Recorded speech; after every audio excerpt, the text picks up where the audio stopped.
എൻ്റെ പേര് ഡോക്ടർ തെലായിക്കോ ആണെന്നോ. ഞാൻ അലൈഡ് ഹെൽത്ത് സയൻസ് ഡിപ്പാർട്ട്മെന്റിൽ നിന്നുള്ള സയൻസ് ഫാക്കൽറ്റിയുടെ ഡെപ്യൂട്ടി ഡീനാണ്. ഞാൻ ബയോമെഡിക്കൽ ഡയറ്ററ്റിക്സ് വിദ്യാർത്ഥികളെ പഠിപ്പിക്കുന്നു. ഈ പ്രൊജക്റ്റിലൂടെ ഞങ്ങൾ ഇലക്ട്രോമാഗ്നറ്റിക് ഹൈപ്പർ സെൻസിറ്റിവിറ്റി സിൻഡ്രോമിനെ കുറിച്ചാണ് പഠിക്കുന്നത്. ചുരുക്കത്തിൽ ഇതിനെ EHS എന്ന് വിളിക്കാം. EHS ലക്ഷണങ്ങൾ അനുഭവപ്പെടുന്നവരെ എൻഗാർഡ് എന്ന പോർട്ടബിൾ ഉപകരണം എത്രത്തോളം ഫലപ്രദമാണെന്ന് ഞങ്ങൾ പരിശോധിക്കുന്നു. ഈ പ്രോജക്റ്റിൽ പങ്കെടുക്കുന്നവർ 3 ദിവസത്തേക്ക് ഈ ഉപകരണം കൂടെ കരുതും. അതിന് മുൻപും ശേഷവും അവരുടെ രക്തകോശങ്ങളുടെ ഘടനയും റൂലോ രൂപീകരണവും ഞങ്ങൾ നിരീക്ഷിച്ചു. കൂടാതെ പ്ലാസ്മ പരിശോധനയിലൂടെ heat shock protein marker, histamine marker തുടങ്ങിയ ഓക്സിഡേറ്റീവ് മാർക്കറുകളും ഞങ്ങൾ പരിശോധിക്കും. മാലൂൺ ഡയാൽഡിഹൈഡ് മാർക്കർ പോലുള്ള അലർജി മാർക്കറുകളും ഞങ്ങൾ പരിശോധിക്കുന്നുണ്ട്. അതുപോലെ സെറോട്ടോണിൻ എന്ന ന്യൂറോ മാർക്കറും ഞങ്ങൾ നിരീക്ഷിക്കുന്നുണ്ട്.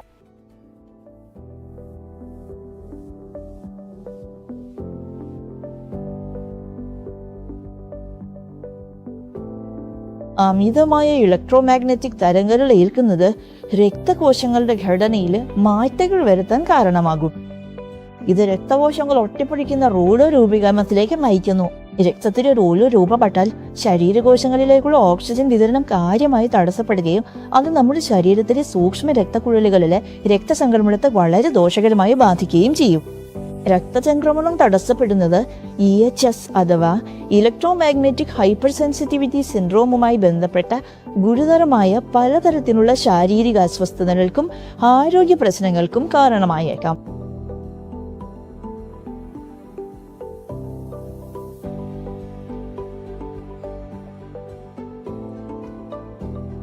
റൂലോ രൂപീകരണത്തെ വെറുമൊരു ബയോമാർക്കർ എന്ന് വിളിക്കുന്നതിനേക്കാൾ ഉപരിയായി എനിക്ക് പറയാനുള്ളത്, ഒരാള് അമിതമായി ഇലക്ട്രോമാഗ്നറ്റിക് തരംഗങ്ങൾ ഏൽക്കുന്നുണ്ടോ എന്ന് തിരിച്ചറിയാനുള്ള പ്രാഥമിക സൂചനയാണ് ഇതെന്നാണ്.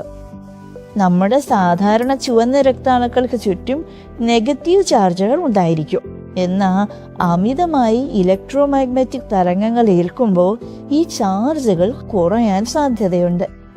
അകന്നു നിൽക്കാനുള്ള ശേഷി കുറയുന്നതോടെ രക്താണുക്കൾ ഒട്ടിപ്പിടിക്കുകയും റൂലോ രൂപപ്പെടുകയും ചെയ്യുന്നു. രക്താണുക്കൾ ഒട്ടിപ്പിടിച്ച് രക്തചംക്രമണം തടസ്സപ്പെടുന്നത് സൂക്ഷ്മ രക്തക്കുഴലുകളിലെ ഒഴുക്കിനെ ബാധിക്കുകയും സാധാരണ രക്തപ്രവാഹത്തിൽ തടസ്സങ്ങൾ ഉണ്ടാക്കുകയും ചെയ്യും.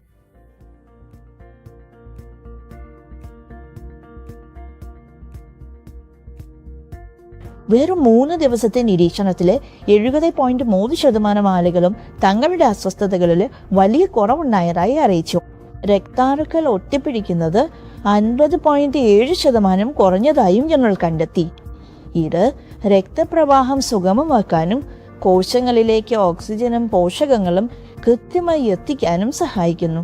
കൂടാതെ സെറോട്ടോണിൻ്റെ അളവിൽ 59.5% വർധനവുണ്ടായി. ഇത് മെച്ചപ്പെട്ട മാനസികാവസ്ഥ, ഉറക്കം, വൈജ്ഞാനിക പ്രവർത്തനം എന്നിവയെ സഹായിക്കുന്നു. വെറും 3 ദിവസത്തെ ഇടപെടലിൽ പോലും ഫലങ്ങൾ വളരെ പോസിറ്റീവായിരുന്നു. എംകോഡ് സാങ്കേതിക വിദ്യ ഉപയോഗിച്ചുള്ള ദൈർഘ്യമേറിയ ഇടപെടൽ കാലയളവ് കൂടുതൽ വ്യക്തവും സ്ഥിതിവിവരക്കണക്കനുസരിച്ച് പ്രാധാന്യമുള്ളതുമായ മാറ്റങ്ങൾ ഉണ്ടാക്കുമെന്ന് പ്രതീക്ഷിക്കുന്നു.